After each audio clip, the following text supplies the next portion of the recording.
आइए नजर डालते हैं आज की कुछ खास खबर की ओर। नगर निगम मथुरा वृंदावन से प्रवीण भारद्वाज आम आदमी पार्टी से मेयर पद का चुनाव लड़ रहे हैं। जब प्रवीण भारद्वाज से जनता के मुद्दों की बात की गई तो उनका कहना था कि मथुरा वृंदावन के लोगों के लिए यमुना शुद्धिकरण सबसे बड़ी समस्या है। बंदरों की भी प्रमुख समस्याएं हैं। बंदरों की वजह से बुजुर्ग, महिला, बच्चे आए दिन परेशान रहते हैं और अपने आप को असुरक्षित महसूस कर रहे हैं। इसके अलावा कई महत्वपूर्ण मुद्दे हैं। उनका कहना है कि उनकी पार्टी हमेशा भ्रष्टाचार के खिलाफ रही है और हमेशा से जमीनी स्तर पर विकास कराने में विश्वास रखते हैं और शिक्षा, स्वास्थ्य और जीरो टॉलरेंस की नीति के तहत उनकी पार्टी कार्य कर रही है। उनका कहना है कि मेयर पद के चुनाव पर उनको मथुरा वृंदावन के सभी वर्गों व जातियों का सहयोग और प्यार उनको मिल रहा है। उन्होंने बताया कि जब से वह नगर निगम बनी है, पिछले 5 वर्षों में जो विकास होना चाहिए वह नहीं कराए गए हैं। और क्या कुछ कहा, आइए सुनते हैं। देखिए, मैं जो देख रहा हूँ, मैं 3-4 दिन में मुझे मतलब जिस तरीके का मुझे अभूतपूर्व अनुभव हुआ है, मैंने कभी नहीं सोचा था कि मथुरा नगर के नागरिक इतना मुझे चाहते हैं। मतलब मैं तो ऐसा लग रहा है 4 दिन से जैसे मैं सेलिब्रिटी हूँ, कोई फिल्म स्टार हूँ। मैं जहाँ जा रहा हूँ लोग गले मिल रहे हैं, मेरे से बात कर रहे हैं और इतना शानदार। देखिए, राजनीति में जो सबसे या राजनीतिक दल या पार्टी के लिए सबसे जो बड़ी चीज़ होती है वो स्वीकार्यता होती है। कौन वोट कब देगा कब नहीं देगा ये तो लोगों की राय बदलती रहती है। हो सकता है आज हमें सारे लोग वोट दे दें, कल ना दें, बहुत सारी बातें होती है। लेकिन जो लंबे भविष्य के लिए जो सबसे बेहतरीन चीज़ है वो है पब्लिक स्वीकार्यता।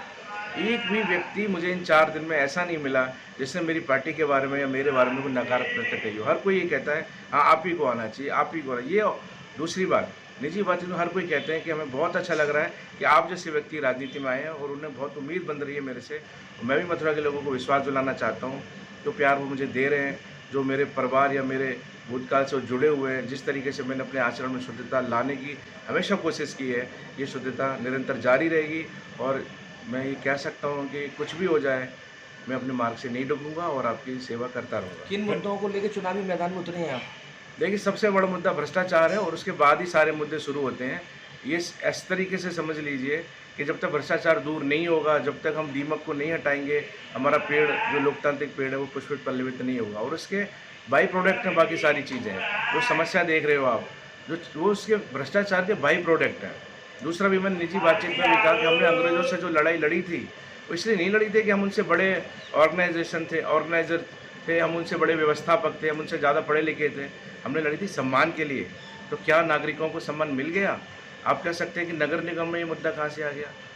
भाई साहब, भ्रष्टाचार की वजह से जो बेइज्जत होना पड़ता है नागरिकों को, चप्पल चटकनी पड़ती है, भटकना पड़ता है, उसकी पीड़ा वो नागरिक जानता है कि हम आज़ादी के 75 साल बाद भी बेइज्जती सह रहे हैं। क्या हम इसीलिए हमने देश को आज़ाद किया था? देखिए, एक दो चीज़ें हैं। बहुत नगर निगम को बनाने के लिए बहुत सारी मेहनत की गई, दुनिया भर के एरिया को शामिल कर लिया गया, बहुत सारे 25 से ज़्यादा गाँव भी इसमें आ गए हैं। और जब ये नगर पालिका थी और नगर निगम था तो उसमें एक ही चीज़ की उपलब्धि हुई है नागरिकों के लिए, उसके लिए वो बहुत आंसू भी बहाते हैं। 9-9, 10-10 गुना टैक्स, 9 गुना ज़्यादा गृहकर हो गया है, 9 गुना ज़्यादा जलकर हो गया है। टैक्स की भरमार हो गई है, सुविधाएं जो कितने हुए हैं उसमें तो मुझे कोई इजाफा दिखता नहीं है। बाकी अब विकास कार्य अगर पैसे कमीशन खाने के लिए करते हैं उसका क्या मूल्य है?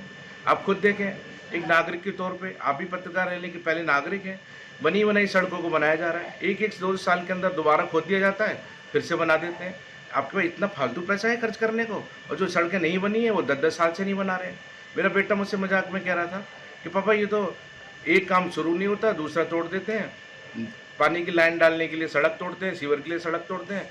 विभागों में आपस में सामंजस्य नहीं है क्या? मैंने कहा बेटा यही सामंजस्य है कि पहले काम करो फिर उसको बिगाड़ो, फिर काम करो बिगाड़ो, 4 गुना पैसे कमाओ। खुर्द-बुर्द हो रहा है नागरिकों की खून पसीने की कमाई को। और ये कोई राजनीतिक ही मुद्दा नहीं है, ये सामाजिक मुद्दा भी है। और मैं हर नागरिक से अपील करूंगा, वोट किसी को भी दें लेकिन उनके ऊपर दबाव बनाएं कि हम भ्रष्टाचार को नहीं सहेंगे। देखिए, हमारा जनाधार जनता है और आपने इस 75 साल में ऐसा कमाल का चुनाव देखा है क्या? ऐसे नियति की जो चाहत है वो आपको पता नहीं चल रही है क्या? भगवान श्री कृष्ण का आशीर्वाद मेरे ऊपर आपको नहीं दिख रहा है? आपने ऐसा चुनाव देखा है? जैसे मुख्य दल के जो प्रत्याशी हैं उनको उनके दल में कोई नहीं चाहता है, जो मुख्य दूसरे दल के प्रत्याशी हैं उनके पास उनका चुनाव चिन्ह नहीं है, जिसके पास चुनाव चिन्ह है वो पार्टी में ही नहीं है, और एक प्रत्याशी है जिनको पहले दिन ही जिनका अखबार में निकल गया क्यों बैठ गए। तो इतनी अनुकूल परिस्थिति पहला चुनाव लड़ने वाले व्यक्ति के लिए क्या आपने अपने पत्रकारिता के कभी जीवन में देखी है? इससे आप खुद समझिए भगवान श्री कृष्ण क्या चाहते हैं, नियति क्या चाहती है। दोनों समस्या हमारी प्राथमिकता पे होगी। यमुना शुद्धिकरण राजनीतिक मुद्दा नहीं है, सांस्कृतिक मुद्दा है, हम सबके हृदय से जुड़ा हुआ है और हम भारतीय और हिंदू होने के नाते हमारे लिए शर्म की बात है जिन नदियों को हम पूछते हैं, माँ कहते हैं और हमारे जीवन में कितना अमूल्य योगदान है। दूसरी चीज़, मैं समाजशास्त्र का विद्यार्थी हूँ, दर्शन शास्त्र का विद्यार्थी हूँ। आप जानते हो कि मानव को यहाँ तक लेके आने में नदियों का क्या रोल है। तो हमारा जो कर्तव्य है नदियों को शुद्ध करने के लिए, यमुना ही नहीं सारी नदियों को शुद्ध करने मेरी प्राथमिकता होगी कि मैं माँ यमुना को उनके प्राकृतिक स्वरूप में लाऊं। जितना भी बेहतर से बेहतर कर सकते हैं करें। दूसरा, बंदर आप जहाँ बैठे हैं हमने देख ही लिया। इस समय आप देखें तो हम पिंजरे में बैठे हुए हैं, बंदर खुले में घूम रहे हैं। स्थिति ये है कि जब बच्चे घर के बाहर निकलते हैं, मैं कई बार कह चुका हूँ, तो माँ बाप सो नहीं सकते घर में, दुख होती है। और आप भी माँ बाप होंगे, आप भी पिता होंगे कि बच्चे सुख सकुशल वापस आ पाएंगे नहीं आ पाएंगे। जब मथुरा के बाहर के क्षेत्र में, मैं तो कृष्णापुरी में रहता हूँ, इतनी बुरी स्थिति है। आप देखें कम से कम 25% तो घरों में जाल लगे हुए हैं। तो शहर के अंदर क्या स्थिति है। हृदय विदारक दृश्य होते हैं जब आप शहर में जो उसमें जाते हैं तो नागरिकों से ज़्यादा संख्या बंदरों की हो गई है। तो ये प्राथमिक, और ये नहीं हो सकता, मैं ये मानने को तैयार नहीं हूँ। 45 करोड़ रुपए आपके पास ऑफिस बनाने के लिए हैं, बंदरों को की समस्या के लिए आपके पास पैसे नहीं है। उसके लिए अब केंद्र सरकार, ये सरकार, वो सरकार, दुनिया भर की संस्थाओं से पैसा मांगते हैं। ऑफिस बनाने के लिए 50 करोड़ आप पे तुरंत आ जाते हैं। इसी से आपसे पता चलती है कि प्रशासन की अभी तक जो प्रशासन रहा है उसकी प्राथमिकताएं क्या है।